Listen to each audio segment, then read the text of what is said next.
The number you see on screen right here is the current value of my credit card rewards points that I can redeem towards travel. And I'm actually working on another $1,700 in points that I'll get soon that I can also use towards travel. And I got all these points, all this value, through the process of credit card churning. So in this video, I'm going to talk about the process that I use to get these points. I'm going to show you how you can do the exact same thing to get thousands of dollars worth of free travel on a regular basis, plus a whole bunch of other different perks. So let's talk about it. Welcome to my channel. My name's Abram. On this channel, I post videos on how you can travel for cheap or travel hacks. So if you're interested in that, or if you get value from this video, please consider leaving a like and subscribe if you'd like to see more videos like this, because I'll be posting more videos on a weekly or monthly basis. So with that, let's get into the process of credit card churning. Quickly to start, I just want to state what a credit card sign-up bonus is. There are a lot of credit cards out there, and to incentivize you to get their specific card, credit card companies will offer people credit card sign-up bonuses where they will get additional value if they get their card and put a certain amount of spending on that card in usually the first 3 to 6 months. And the value of those sign-up bonuses is typically in the range of $50 to $1,500, but oftentimes when you redeem for travel in a good way, you can get a lot more value than that. So the first step in the process of credit card churning is to find a good credit card with a good bonus for you.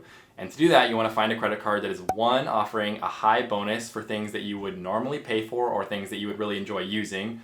Two, you want to make sure that it is offering the bonus for a minimum spend requirement that you can easily meet without spending more than you normally would. And three, you want to make sure the benefits and perks that you get from that card have a lot more value to you than the annual price of that card to make sure you're getting a positive trade and getting value out of that credit card. So just as an example, for a recent card that I've gone through this with, a while ago I got the Capital One Venture X card, and at the time it was offering a 100,000 point bonus plus a $200 vacation rental credit as part of that bonus. And the 100,000 points has a cash value of at least $1,000.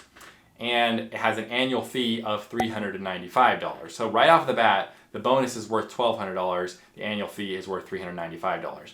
But it doesn't stop there, because not part of the bonus, part of the normal yearly benefits of the card, you also get a $300 travel credit and airport lounge access. Airport lounge access is kind of hard to put a monetary value on, but I can definitely say it is a really cool perk to have. So just to sum up, we spent $395 on the annual fee of this card, and we got a $1,000 points credit. We got $200 vacation rental credit that we can use towards Airbnbs, and we got a $300 travel credit that we can use towards flights or hotels or rental cars. So $1,500 worth of benefits plus airport lounge access for a $395 annual fee. And we were gonna spend some money on flights anyways, so the card basically pays for itself and then offers an additional, $1,100 worth of benefits. So that's just one example. There's a lot of other ones out there. All the different cards have different types of sign-up bonuses, and they have different types of normal perks. There are airline cards that offer free checked bags, that offer early boarding, that offer different numbers of airline points. There are hotel cards that offer elite hotel status, free nights. There are cards that offer dining credits, Uber credits. Basically, you name it, there's a card out there that will offer a credit in some kind of area like that. That's just something to consider. You don't just want to look at the sign-up bonus. It's also useful to consider some of the other benefits that that card might have. The second step in the process of credit card churning is to apply for the card, get the card, and then put the minimum spend on the card that is required in order to get that sign-up bonus. For instance, if a card requires $3,000 in spending in order to get the sign-up bonus, and you have to do that spending in the first 6 months, you want to make sure when you get that card, you put your other debit or credit cards aside and put your normal everyday spend on that card at least until you hit that $3,000. Because if you get to the end of the 6 months and you've been spending on other cards and you have not met that $3,000, then you're not going to be able to get that sign-up bonus, and you just lost a whole bunch of value that you potentially could have gotten if you would have focused on that bonus. Also, you're going to want to make sure that during the time when you have the card, you learn about the potential perks of the card. Some cards are easy and basically just offer a bonus and some cash back, but some cards, like for example, the American Express Platinum, offer a whole bunch of other different perks and benefits that you kind of have to really pay attention in order to utilize. But you want to make sure you're getting the maximum value to you that you can get from that card, so that you can get basically the maximum return on investment for the annual fee that you're putting into that card.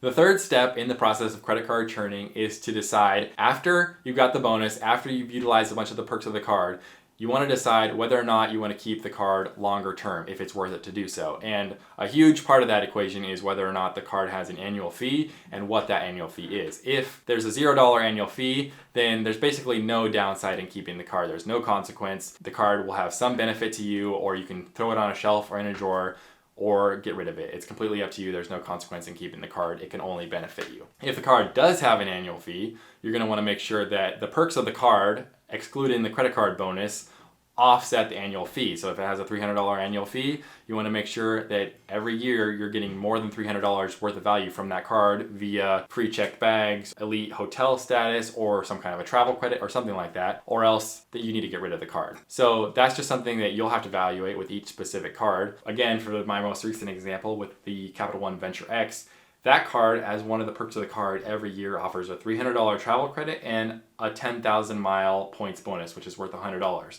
So every year it basically gives you $400 that you can use towards travel to offset the $400 annual fee. So there's a good chance I might end up keeping that card just to keep airport lounge access, because I'm basically getting airport lounge access for free.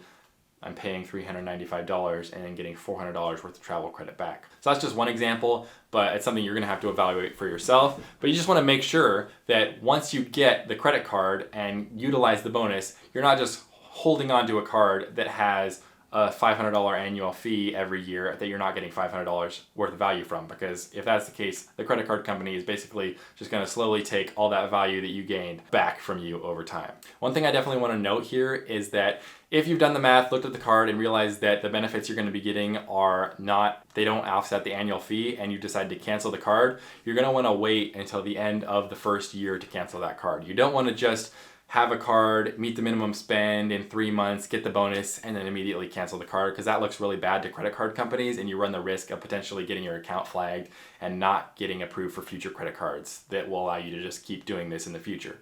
So what you want to do is to keep the card through the end of the first year, wait till the annual fee posts for the next year, and then call up the company and tell them, hey, yeah, I'd like to cancel the card.